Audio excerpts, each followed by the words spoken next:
Do you feel overwhelmed in your IELTS Speaking Part 2? Do you struggle to think of ideas in the moment?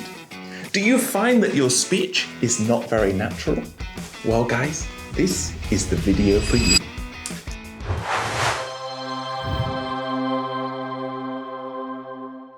Welcome to IELTS with Charles. Today we are going to be discussing some tips, tricks and hints to help you be successful in your IELTS Speaking Part 2. So I hope you will enjoy this video. To start with, guys, one thing that many people don't appreciate is that in Part 2 there are hundreds of questions the examiner may ask you. However, most of the questions are related to 6 different topics. First, we have the topic of people. Secondly, places. Thirdly, objects. Maybe something you bought, maybe something that you love. Number 4, we've got events. Maybe a birthday, Christmas party. Number 5, an activity, something you like to do on a daily basis. And number 6, your favorite something. Maybe your favorite gadget or your favorite device. Something like that. So I would recommend to you all to prepare vocabulary and stories related to these 6 topics, okay? Of course, we can change the character's name, the location, the name or time of the event, but it's essential to prepare vocabulary around these topics.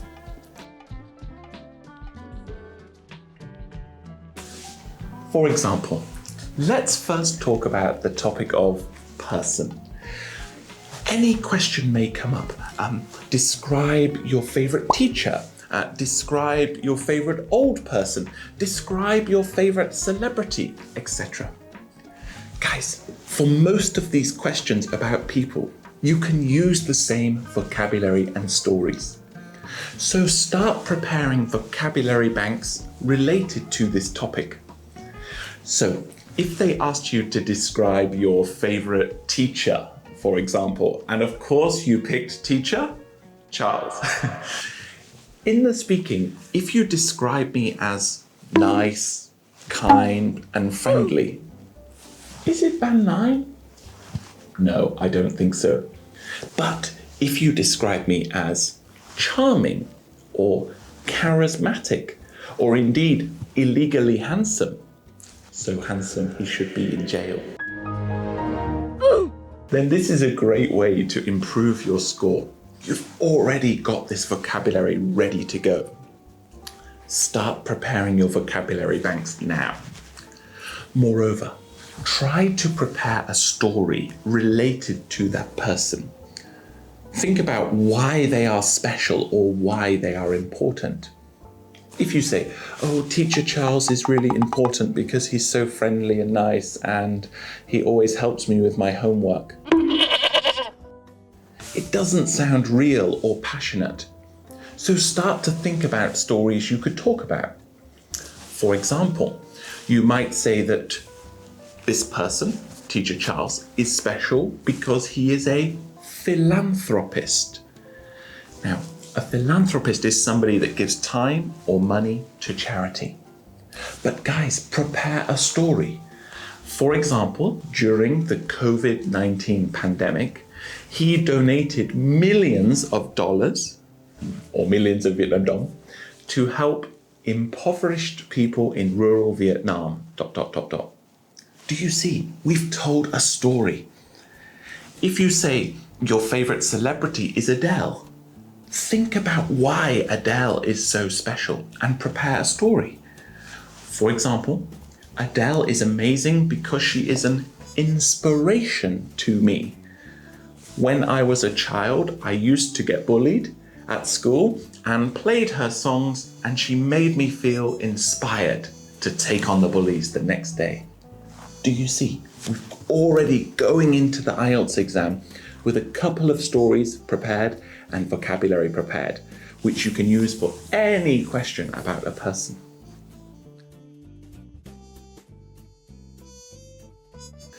Next, let's talk about a place. think in your head of somewhere that has sentimental value to you, special meaning to you. It could be anywhere. It could be on a local level, a Starbucks, coffee shop, or your local beach or park. For me, before I went into the exam, I knew I was going to talk about Halong Bay, located in the northeast of Vietnam. I had already prepared that because when I traveled to Halong Bay, I traveled with the person I love most in the world. Therefore, I was able to tell a story about how we shared a romantic kiss while walking along the beach. Think about a place clearly in your head that you can talk passionately about before the exam.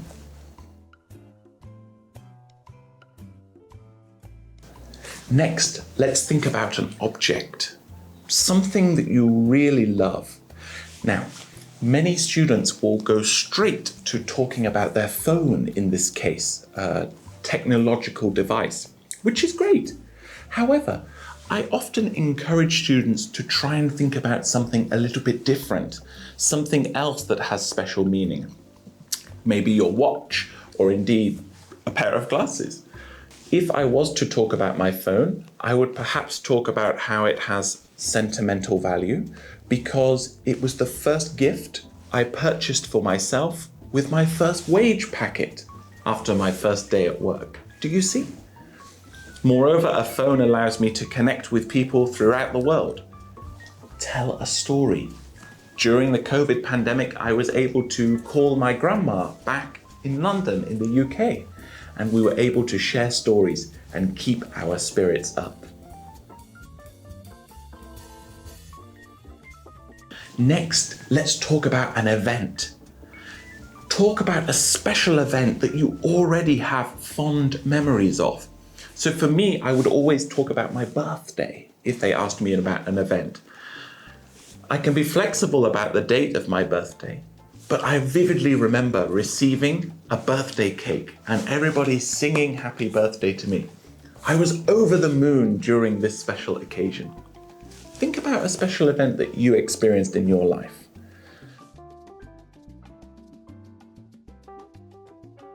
Moreover, with an activity, number 5, topic 5, think about an activity that you particularly love doing. So for me, I would always talk about boxing because I feel I can talk about that passionately and tell a story about how I've progressed and ultimately was able to win my first fight. Do you see? What activities interest you guys? Let me know in the comments down below. What would you talk about if they asked you about an activity? Finally, we might want to talk about your favorite something. So it might be your favorite memory, your favorite photo or drawing or object. You want to be able to talk about this in a nice way as well.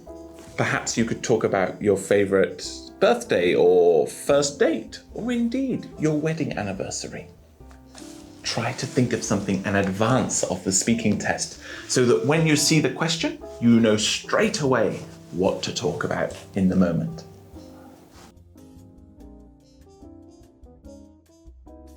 Now, of course, I spend many lessons teaching my students the structures of part 2 in order for their answer to feel coherent and for them to feel more confident.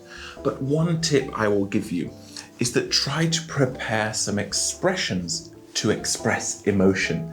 This is important. So if you say, oh, I felt very happy, it's okay, but better to say, oh, I feel or I felt over the moon in that moment. If you are sad, you might say you felt down in the dumps. Okay, really good language for you to use to express emotions. If you say that you were bored during a film, you can say, oh, the film was as dull as dishwater. It's a good phrase for you. In contrast, if you felt joyful, really happy about something, you can say, I was like a kid in the candy shop. Yeah, it's just nice ways, expressions to use in your speaking. If you needed to be determined, you might say that you had to stand your ground in that moment. So try to express and prepare some phrases that you can use to express emotions. But there's one thing I want to leave you with, and that is the idea of realism. One thing that students do is often act quite robotic in their speaking. Therefore, it is essential that you bring your story to life. And the best way to do this is to use intonation. Remember intonation? The rise and fall of your voice when you speak. When telling your story, you don't need to speak really fast. No. Slow down, but put positive intonation in it. When I traveled to Halong Bay with the person I love most, we shared a romantic kiss under the sexy sunset. The boat went through the islands and we looked into each other's eyes and told that we are in love for the first time. Do you see? I brought the story to life. We shared a romantic kiss under the sunset. No. Guys, when telling your story, do it in a passionate way, like you're having fun, but moreover in a natural way too. So, going back to the start of the video for the 6 topics, try to prepare stories for each topic as well as vocabulary, and practice your stories in the mirror. Bring them to life when nobody's looking. Guys, I hope you enjoyed watching that video. I would love you please to watch my next video, which is located on the screen just here now. Moreover, hit subscribe and leave a comment with your thoughts about part 2 speaking. As always guys, thank you so much for watching. Bye bye for now.